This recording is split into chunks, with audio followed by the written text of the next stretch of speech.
primeira coisa que eu tenho para te falar sobre o transtorno disruptivo de desregulação do humor é que ele é um tipo de transtorno de humor atribuído apenas a crianças e adolescentes e que foi, na verdade, estabelecido a partir do DSM-5, revisado e atualizado agora em 2022. Antigamente, como transtornos de humor também para crianças e adolescentes, nós tínhamos a depressão e a bipolaridade, que era essa alternância entre mania e depressão. Hoje nós temos um diagnóstico específico para a infância e adolescência, justamente pelas características de oscilação de humor que crianças e adolescentes podem apresentar relacionadas ao próprio nível de desenvolvimento. Então é por isso que hoje nós temos uma nova categoria que é o transtorno disruptivo de desregulação do humor, que eu quero apresentar aqui para você.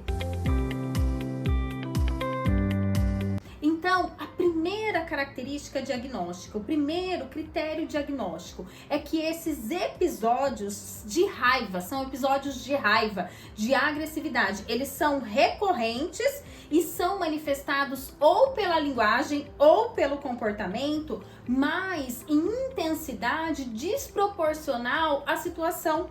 Vou te dar um exemplo de uma criança que eu atendi. Uma criança que o amigo tropeçou na mochila dele em sala de aula, porque a mochila estava ali entre as carteiras, e que ele simplesmente agrediu o amigo com uma tesoura pelo fato do amigo ter tropeçado na mochila dele. Ou seja, são episódios de raiva intensos e que não apresentam a mesma intensidade ou uma intensidade proporcional à provocação.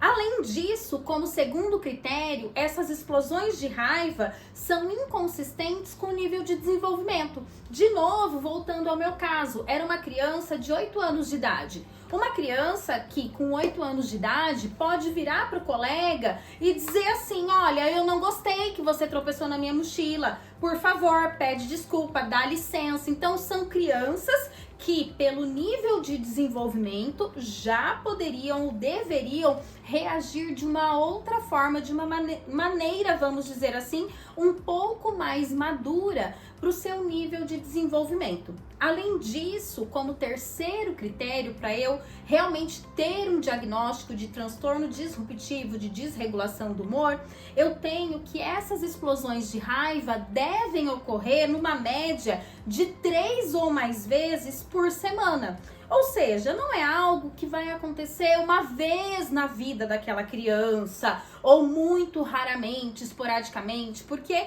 aí mesmo crianças mais velhas muitas vezes passam por crises intensas, passam por situações que predispõem aí essas emoções, essas explosões emocionais. Mas no caso do transtorno disruptivo de desregulação do humor, eu tenho que essas explosões emocionais, elas são muito frequentes, elas acontecem pelo menos 3 vezes por semana. E além disso, além das explosões emocionais, o quarto critério é que o humor dessa criança, entre as explosões, é um humor zangado, entende? É um humor irritável na maior parte do dia.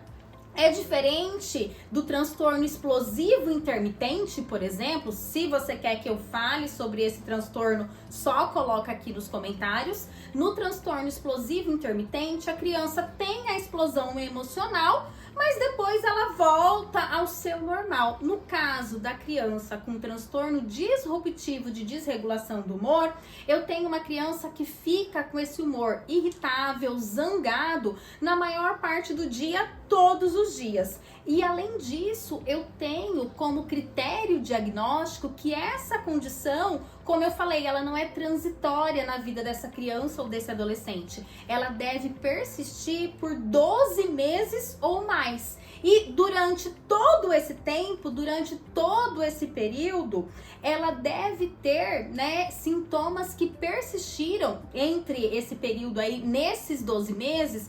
Esses sintomas devem ter persistidos por 3 ou mais meses consecutivos, ou seja, não são episódios, mas uma situação, uma condição recorrente na vida dessa criança e que deve estar presente também como critério diagnóstico em mais de um ambiente, em pelo menos 2 ambientes, porque muitas vezes se a criança está irritada só na escola, eu entendo que talvez o problema dessa criança esteja relacionado ao contexto escolar.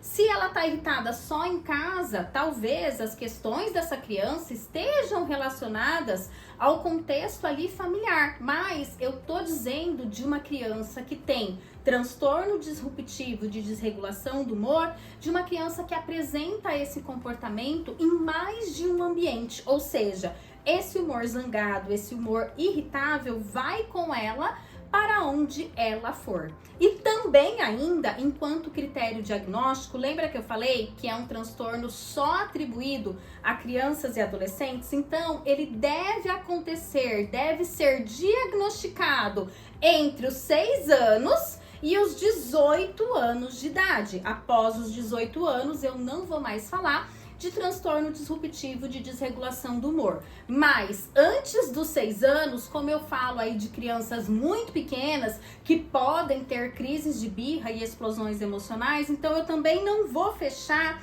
esse tipo de diagnóstico.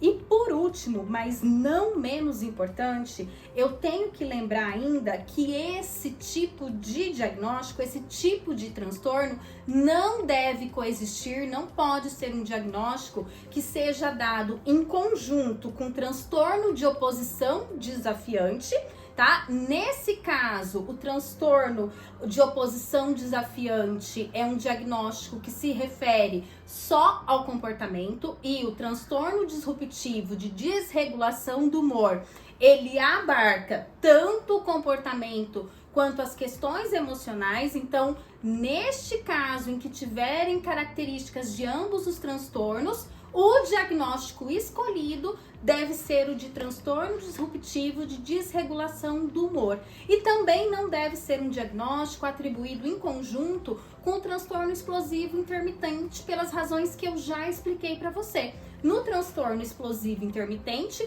eu tenho esses episódios, mas entre os episódios, a criança apresenta um humor, um comportamento e uma vida relativamente normal. E por que é importante saber de todas essas questões? Para que você, enquanto psicólogo infantil, possa fazer bons diagnósticos e, a partir de bons diagnósticos, realizar intervenções de qualidade.